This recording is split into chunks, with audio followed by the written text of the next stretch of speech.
안녕하십니까. 신의균의 국방TV 데일리 디펜스입니다. 자, 북한이 좀 중요한 변화가 있는 것 같습니다. 희한한 일들이 지금 북한에 벌어지고 있는데요. 북한에 수상한 대규모 병력 이동이 발생했습니다. 이런 일이 있어서는 안 되는 그런 병력들이 다른 데로 옮겼어요. 그리고 북한의 권력에 심각한 변화 조짐이 있는 게 아니냐. 김정은의 위상이 상당히 지금 달라지고 있는 거 아니냐. 다운되고 있는 거 아니냐. 지금 이런 징후들이 제 눈에 보이는데 관련한 내용 분석해서 여러분들께 알려드리겠습니다. 자, 북한에 이 코로나19 확진자 없다고 하더니 초월적인 기구를 만든 김정은입니다. 이 RFA가 보도를 했는데요. 8월 19일 날. 북한의 방역 총지휘부인 중앙비상방역지휘부가 김정은이 사령관을 맡는 중앙비상방역사령부로 격상했다. 김정은은 중앙비상방역사령부를 맡았고, 이에 따라 각 지방 도당위원회 비상방역지휘부가 비상방역사단으로, 군당위원회는 비상방역여단으로 편성되었으며, 비상방역사의 활동에 저해를 주는 행위나 태만 행위는 군법으로 처벌하겠다고 엄포했다. 북한은 비상방역사령부라는 군체제를 도입하긴 했으나 실질적인 방역을 위한 과학적, 구체적인 방도 제시는 없이 전 당, 전 군, 전민이 방역사령부의 지휘와 통제에 절대적이고 무조건적으로 복종할 것을 강요했다. 주민들은 국가가 경제난과 식량난으로 허덕이는 인민들의 문제를 해결해 주려는 노력을 보이기는커녕 비루스를 빌미로 주민들을 꼼짝 못하게 옥죄고 있다라고 분통을 터뜨렸다라는 거예요. 자, 여기 보면 지금 우리나라도 방역 지휘한 이 질병관리본부가 있지 않습니까? 여기도 중앙비상방역지휘부가 있어요. 그런데 당연히 보건계통의 그런 국가기구였겠죠. 그런데 이걸 군사조직으로 탈바꿈했습니다. 군의 총사령관이 바로 김정은 아니겠습니까? 그래서 이 중앙비상방역사령부의 사령관을 김정은이 맡은 거예요. 그 지휘부를 그냥 사령부로 이름을 바꾸었고, 그리고 각 지역 이 도별로 또 방역지휘부가 따로 있을 텐데 그걸 사단으로 바꿨어요. 사단장이 된 겁니다. 그래서 그 또 도는 북한 같은 경우는 한 도마다 한 개 군대는 또 배치가 되어 있는데, 이걸 지금 이제 군사 체제로 하다 보니까 그 군단장이 이 방역 문제에 있어서만은 이 사단장의 지휘를 받는 거예요. 그런데 이 방역은 정말 생활 전반에 걸쳐서 모든 것을 다 통제할 수 있지 않습니까? 그러니까 군단장이라 하더라도 이 방역사령관 사단장의 통제에 모든 것을 따르고 조사를 받고 지휘를 받고 해야 되는 거예요. 완전히 지금 이상한 이런 체제가 됐는데, 자, 이 말은 북한이 그동안 김정일이 해왔던 선군 정치, 그러니까 김정일 같은 경우는 돈과 또 식량이 없었죠. 그러다 보니까 이 국가기구를 효율적으로 유지할 수 있는 능력이 없으니까 군대를 어차피 군인들에게는 배급을 주니까 그 군인들을 가지고 국가를 통치하는 선군 정치를 해왔었습니다. 그러다가 김정은 시대에 들어와서 군인들이 힘을 빼고 그 군인들이 가지고 있던 군 지휘관들이 가지고 있던 이권들을 하나하나 다 빼가지고 노동당으로 집어넣었어요. 그렇게 해서 그걸 이제 통치자금으로 더 많은 통치자금으로 활용하고 그걸 가지고 건물도 짓고 이제 이렇게 했는데, 당연히 군대의 불만이 올라가죠. 그렇게 해서 군인의 힘을 빼고 국무위원회라는 김정일 시대는 국방위원회였는데 여기는 국무위원회라는 새로운 기구를 만들어서 통치를 해왔었습니다. 그런데 이 모습을 보면 다시 선군 정치로 회귀하는 것은 아니냐라는 그런 관측을 해볼 수가 있는데, 그 말은 뭐냐? 지금 국가를 유지할 능력이 점점 사라지고 있다라는 거예요. 월급 줄, 봉급을 줄, 배급을 줄 능력이 없어지고 있다는 거죠. 자, 이렇게 되니까 국민들은 김정은에 대한 불만이 고조됩니다. 안 그래도 지금 힘들어 죽겠는데 바이러스 없다고 해놓고 지금 바이러스 때문에 온 군대들 지금 다 보내가지고 우리를 이렇게 힘들게 하고 있으니까 이 사령관이 누구야? 김정은? 김정은 저 XX 이제 이렇게 되는 것이죠. 그러면서 이런 이상한 기류 속에 더 수상한 대규모 병력 이동이 있었어요. 자, 데일리 NK가 보도를 했는데요. 최근 북한 양강도 접경 지역에 들어와 있던 폭풍군단 병력 대다수가 대홍당군에 남은 병력 일부 병력을 제외하고는 대부분 함경북도 지역으로 이동 배치됐다. 폭풍군단은 지난 10일 함경북도 지역으로 올라갔으며 11일부터 그 자리를 메우기 위해 해산 일대에 7군단 병력 4,500여 명이 들어왔는데 당국은 병력을 차출할 때 임시로라도 고향 근처에서 근무하면 기강이 틀어진다 라면서 해당 지역 출신 병력을 제외하고 병력을 투입했다. 북한 당국은 양강도와 함경북도 외에도 다른 도의 국경지역에도 내륙의 타 부대 병력을 차출해 투입했는데 자강도에는 2,500명 규모의 폭풍군단이 또 평안북도에는 3,500명 규모의 3군단 병력이 들어와 있다. 북한 당국이 타 지역 병력을 빼 투입한 것은 국경경비대가 더 이상 임무 수행이 불가능하다는 판단에 따른 것이며 타 지역 병력 배치로 인해 주민들의 불만이 더욱 고조되고 있다라는 거예요. 아니 지금 3군단, 7군단 이 병력을 빼서 지금 이 북중 접경지대로 보냈습니다. 이미 이 폭풍군단이라는 특수부대를 보내서 양강도 그리고 이제 이 함경북도 지역의 국경 도시들을 통제를 하기 시작했는데 그것도 모자라서 다시 이제 보병부대들을 빼서 배치를 하는 건데 정말 희한한 게 그러면서 이제 보병부대들을 빼서 배치를 하면서 거기에 있는 사람들이 고향에는 못 가도록 배치하고 있다. 고향에 가면 다시 그 고향에 있는 아는 사람들하고 이 권력과 이 지역 주민들 간의 유착이 또 발생할까 싶어서 고향 지역에는 배치가 안 되도록 이렇게 하고 있다. 이 말은 뭐냐? 그동안 이 국경 경비대가 완전히 지방 토착화돼서 지방의 토호 세력이 됐다 이거죠. 그래서 국경경비 부대들은 도저히 믿을 수 없으니까 완전히 이 국경지역을 새로운 사람들을 보내서 이 지방에 있는 돈주들 그리고 주민들 또 생계형 미숙군들 이런 사람들하고 전혀 모르는 새로운 사람들을 보내서 그 국경을 통제하게끔 한다. 라는 거 아니겠습니까? 그러니까 지금 평안북도, 자강도, 양강도, 함경북도 여기가 북중 접경 지역의 4개 도인데 이 지역 전체를 지금 이 국경경비대를 갈아엎어 버리는 거예요. 그러면서 문제는 북한으로서는 전방 지역에 있는 부대를 빼서 여기에 보냈다. 여기 7군단 병력 4,500명이라면 이게 얼마나 대단한가 하면은 7군단에 3개 사단이 있습니다. 3개 사단이면 1개 사단 한 10,000명 정도? 그럼 1개 사단당 10,000명 중에서 1,500명 정도를 뺀 거예요. 이거 보통 일이 아니죠.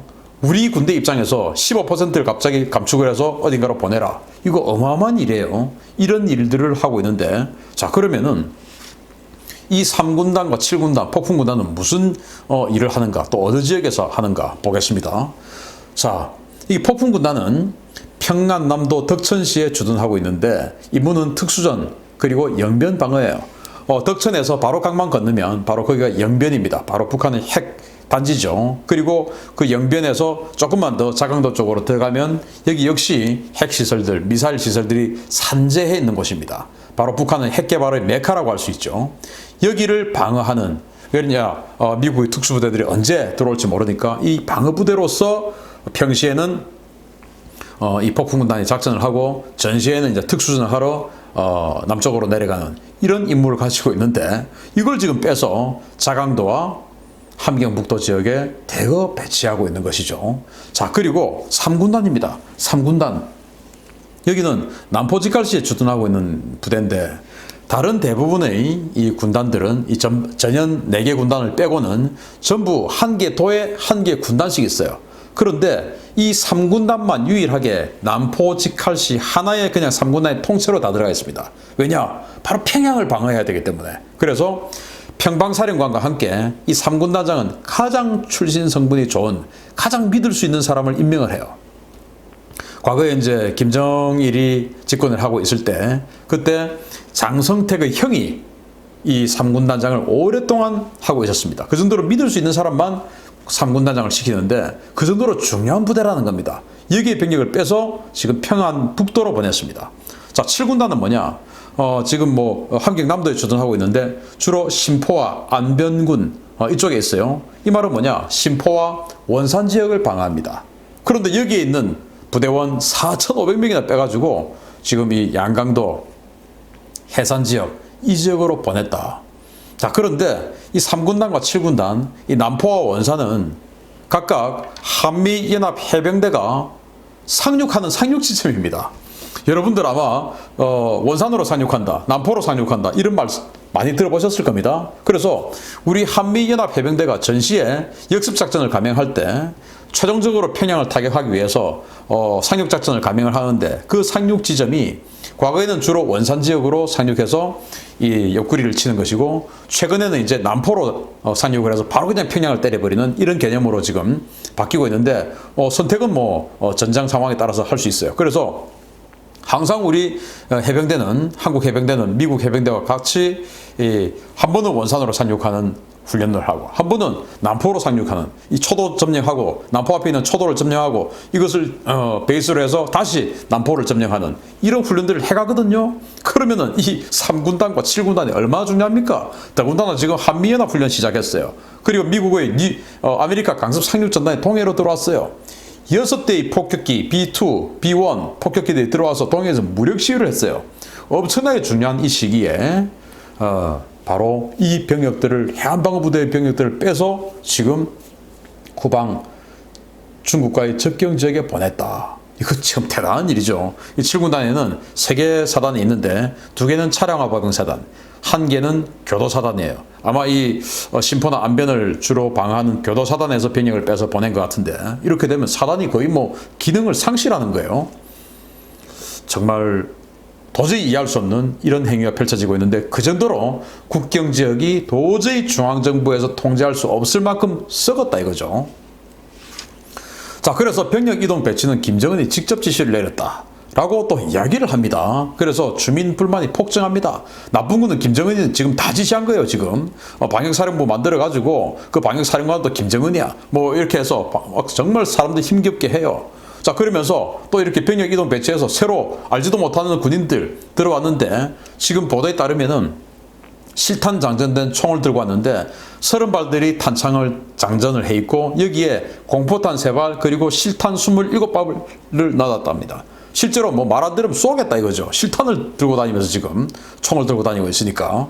자, 데일리 NK가 8월 19일 보도했습니다. 북한 당국이 내륙 후방 주둔 부대를 국경지역에 투입한 것은 최근 국경경비대가 혁명화, 처벌, 조기제대, 생활제대, 감정제대 조치로 인해 인원이 턱없이 부족해 임무 수행이 불가한 상황이 되었기 때문이다. 김정은은 무력 최고사령관으로서 국경에 인민군 병력을 보내 전염병이 잠잠해질 때까지 개미 한 마리도 얼씬거리지 못하게 방어체계를 갖추고 유지하라 라는 과업을 직접 지시했으며 당국은 돈맛이나 날라리풍에 물들지 않은 정예 1등백 부대로 신임이 높은 폭풍군단을 위시해 병력들을 접경지역에 투입했다. 접경지역 주민들은 가뜩이나 먹고 살기 힘들어진 마당에 감시와 단속이 한층 강화되고 공포 분위기까지 조성되어 생계형 밀수가 완전히 차단됐으며 배급도 없고 먹을 것도 없어 밀수가 유일한 생계수단인데 이렇게 차단하면 전부 다 굶어 죽을 것이라고 아우성했다 라는 거예요. 그동안에 이제 기존에 여기 있던 군대들은 지휘관하고 또 이렇게 다 이제 안면도 트고 여기 있는 밀수꾼들 또 토착 세력들 여기는 또 지휘관들하고 다 이렇게 돼가지고 주고 받고 이렇게 뭔가 이 커넥션이 이루어져 왔었는데 이제 전혀 모르는 사람들이 와가지고 기존의 지휘관들 다 잘라버리고 다 보내버리고 총 들고 다니면서 막 단속하고 실제로 며칠 전에는 이 강을 건너던 이 여성이 새로 들어온 이 병력들에게 성폭행을 당했다 이거예요. 그래서 이제 강을 건너서 탈북하던 여성을 뒤에서 쏴서 사살을 했답니다. 이 총을 이제 실탄을 주니까 강 건너면 그냥 사살인 거죠. 이때 북한은 지금 이 지역의 장마당에 수많은 장마당에서 생계형 밀수를 해서 이 이제 장마당 경제를 꾸려나가는데 이제 이런 식으로 통제하니까 완전히 이 국경 경제는 끝난 것이죠. 이 정도로 나쁜 이미지가 김정은에게 지금 아로 새겨지고 있는 것입니다. 자, 그러면서 북한이 여러 보도를 보셨겠지만 노동당 중앙위원회 전체 회의를 긴급 소집했는데 혹시 새로운 실세가 나오는 것은 아니냐라는 그런 관측, 우려 이런 것들이 나오죠. 자, 노동당 중앙위원회 정치국 상무위원회는 우리 혁명 발전과 당의 전투력 강화에서 중대한 의의를 가지는 문제를 토의 결정하기 위해 노동당 중앙위원회 제7기 6차 전원회의를 19일에 소집할 것을 결정했으며 이와 관련한 노동당 중앙위원회 정치국 상무위원회 결정서가 17일에 발표됐다. 5일 당 중앙위 정무국 회의에서는 당 중앙위원회에 새 부서를 설치하는 문제와 인사사업 체계를 획기적으로 개선하기 위한 문제를 토의했으며 새 부서는 국가와 인민의 존엄과 이익을 수호하고 사회의 정치적 안정과 질서를 유지 담보하게 될 것이다 라고 이야기를 했어요. 자, 여기에서 아주 중요한 몇 가지 워딩이 있는데요. 자, 우리 혁명 발전과 당의 전투력 강화에서 중대한 의의를 가지는 문제를 토의한다. 혁명 발전, 이거 국가의 어떤 그 전략 목표가 바뀐다는 겁니다. 그러니까 혁명 발전과 당의 전투력 강화에서 중대한 문제, 의의를 가지는 문제 한다는 것이죠. 그래서 국가의 방침이 바뀔 수 있다는 거예요, 지금. 자, 그러면서 새 부서를 설치한다. 새 부서를. 그리고 인사사업 체계를 획기적으로 개선한다. 자, 인사사업은 조직 지도부가 다 하고 있죠. 노동당 조직 지도부. 그걸 지금 김여정이 장악하고 있지 않습니까? 그런데 인사사업 체계를 획기적으로 개선한다. 조직 지도부의 힘을 빼든지 김여정의 힘을 빼든지 이거 아니겠습니까?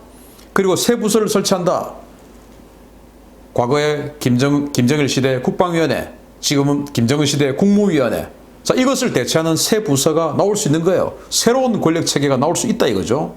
리병철이가 정말로 뭐 리설주의 아버지인지 아닌지는 알 수 없으나 어쨌든 리병철이가 혼자서 사이버 회의를 단독으로 진행을 한다는 이런 황당한 일들이 지난번에 펼쳐졌었고, 제가 그 모습을 보여드리면서 이거 리병철이 갑자기 너무 세지는 거 아니냐라는 우려를 한 두어 달 전에 했었죠. 자, 이런데 혹시 리병철이 정말로 뭔가 큰 권력을 잡은 것은 아닌가라는 의심이 드는데, 그것을 뒷받침하는 그 정황을 보충하는 굉장히 뭔가 달라진 점들이 북한에 보이고 있어요. 바로 이 모습입니다. 노동신문이에요. 묘하게, 아주 묘하게 달라진 북한 내부 분위기인데 김정은의 위상이 달라졌나? 라는 그런 생각을 하게 되는 노동신문입니다. 김정은이 하는 것은 1호죠. 김정은이 지시하는 것은 1호 지시. 김정은이 가는 행사는 1호 행사. 김정은이 말하는 것은 1호 지시. 다 이렇게 되는데 뭐든지 1호예요, 1호. 자, 그래서 과거의 노동신문은 김정은은 가장 왼쪽, 신문은 왼쪽부터 읽으니까 일면의 왼쪽, 이 일면 첫 번째 기사 1호니까 무조건 김정은 기사가 나갑니다. 1호니까. 이렇게 시진핑하고 내용을 주고받았다 이런 식으로 매일 김정은에 대한 이 첫 번째 일면의 1번 기사는 무조건 김정은이에요. 그런데 여기 보십시오. 일면의 1번 기사가 김정은이 아니에요. 조선노동당 중앙위원회 정치국 상무위원회 결정서. 그래서 6차 전원회의 소집에 대하여 우리 6차 전원회의 소집했어 라는 것을 알려주는 내용이에요. 자, 이 신문 보고 6차 전원회의에 노동당 중앙위원들은 다 참석해 라고 하는 건 아니죠. 왜냐? 개별 통지가 다 갔을 거니까. 이건 일반 인민들 보라고 우리 이런 거 했어. 지금 이제 며칠 후에 할 거야. 라는 광고죠. 홍보죠. 그런데 감히 이런 중앙위원회, 정치국 상무위원회 따위가 김정은을 넘어서서 1호가 된 거예요. 김정은은 2호가 된 겁니다, 지금. 여기 보십시오. 2호가 된 거예요. 라오스 인민혁명당 중앙위원회 총비서에게 축전을 보냈다. 라고 하는 게 이 굉장히 큰 외교 행위인데 이게 원래는 1호에 들어가야 되는데 2호에 들어간 겁니다. 김정은의 위상이 이만큼 이렇게 2호로 밀려도 될 만큼 달라진 것은 아닐까라는 생각이 드는데, 자, 이런 것들이 굉장히 중요한 사인들이에요. 그런데 이것보다 더 중요한 사인이 또 나왔습니다. 이건 진짜 충격적인 건데요. 조선일보가 보도했습니다. 북한 지식인의 정치평론지, 당연히 관영지죠. 여기에서 군주 독재는 안 된다. 1인 군주 독재는 안 된다. 라고 지적을 한 겁니다. 이게 지금 북한 같은 완전히 1인 군주 체제가, 신정 체제가 바로 북한인데, 여기에서 그런 1인 체제는 안 되고 신하들하고 군주하고 같이 권력을 나눠야 된다. 이런 글을 쓰는 게 과연 북한에서 용납이 되는 거겠습니까? 관영지인데 안 되겠죠. 그런데 그 기사가 나왔어요. 보겠습니다. 북한이 사리사욕을 채우는 전제 군주 독재를 비판하고 지도자의 애민정신과 고위층의 헌신을 강조한 중국 청나라 시대의 책에 대하여 긍정적인 평가를 내린 것으로 나타났다. 북한이 격월간으로 발간하는 사회과학 잡지는 청나라 시대 책인 황종희의 명의대방록에 대한 평가를 담은 황종이의 군주 비판론과 그 의의라는 글을 게재하고 전제 군주 독재를 비판했다. 글은 황종이는 국가가 곧 천하의 모든 백성들의 것이며 국가의 이익은 천하의 모든 백성들의 이익에 있다는 관점에 기초하여 국가를 군주 개인의 독점물로 만들고 국가의 이익을 군주 개인의 이익과 동일시하는 봉건적 절대군주제의 폐단을 밝아놓았다 라고 지적했다. 글은 군주 개인의 독재를 반대하고 천하 만민의 이익을 위해 군주와 신하가 공동으로 국가를 다스려야 한다는 주장은 비록 중세기적 관념에서 완전히 탈피하지는 못했지만 새로운 형태의 국가정치체제 수립회로 지향된 혁신적인 것이다 라고 평가했다. 와, 이거 북한에서 나온 거예요. 우리 대한민국이 아니고 군주 개인의 독재를 반대하고 천하 만민의 이익을 위해 군주와 신하가 공동으로 국가를 다스려야 한다. 이런 주장은 혁신적인 것이다 라고 평가한 겁니다. 북한이 군주와 신하가 이제 공동으로 국가를 다스리자 라는 이쪽으로 지금 여론몰이를 하는 것은 아니냐. 이제 이런 식으로 이제 일간지가 아닌 객월간지를 통해서 하나하나 지금 이제 차츰차츰 발을 들여놓는 것이죠. 자, 노동신문의 항상 1호였던 김정은이 2호로 밀리고 이런 식으로 군주와 신하가 공동으로 나라를 다스려야 한다. 목표는 뭐냐? 천하 만민을 위한 거다. 혁명 수뇌부 보위가 아니다 이거예요. 그동안 혁명 수뇌부를 보위하기 위해서 모든 국가의 전략은 그쪽으로 혁명 수뇌부 보위, 김정은에 대한 보위였는데 이제 그게 아니고 천하 만민을 위해서, 인민을 위해서. 이게 북한에서 지금 나타나고 있는 중대한 변화인데 이거 지금 보통 사인이 아니죠. 그래서 그동안 완전 무결한 존재였죠. 신이니까. 그런데 악역으로 변해가고 있는 김정은입니다. 평양에는 도대체 무슨 일이 발생하고 있을까요? 그 바이러스, 이 코로나19 관련한 방역 사령부를 만들어서 완전히 인민을 옥죄고 있는 그 사령관은 김정은이야. 그리고 군대를 막 이동시켜가지고 그 실탄을 가지고 다니는 거, 군대를 가지고 국경지역을 통제하고 다시 막 강압정치를 하는 거, 이 지시를 내린 것도 김정은이야. 이렇게 주민들의 비난을 받을 수 있는 것은 원래는 누군가 대타가 해왔는데 그 전부 다 김정은이 한다 그러고 그러면서 지금 김정은은 2호로 밀리고 다시 신하들과 공동으로 나라를 다스려야 한다. 이런 것은 혁신적인 방법이다 라는 이런 분위기를 조성시키고 있는 북한, 굉장히 중요한 변화가 있을 것 같습니다. 자, 지금 이 방송이 나가는 시점에서 북한의 노동당 6차 전원회의 결과가 나올지도 모르겠습니다만은 과연 어떤 결과가 나올지 굉장히 귀추가 주목되는 한 주가 될 것 같습니다. 마치겠습니다. 감사합니다.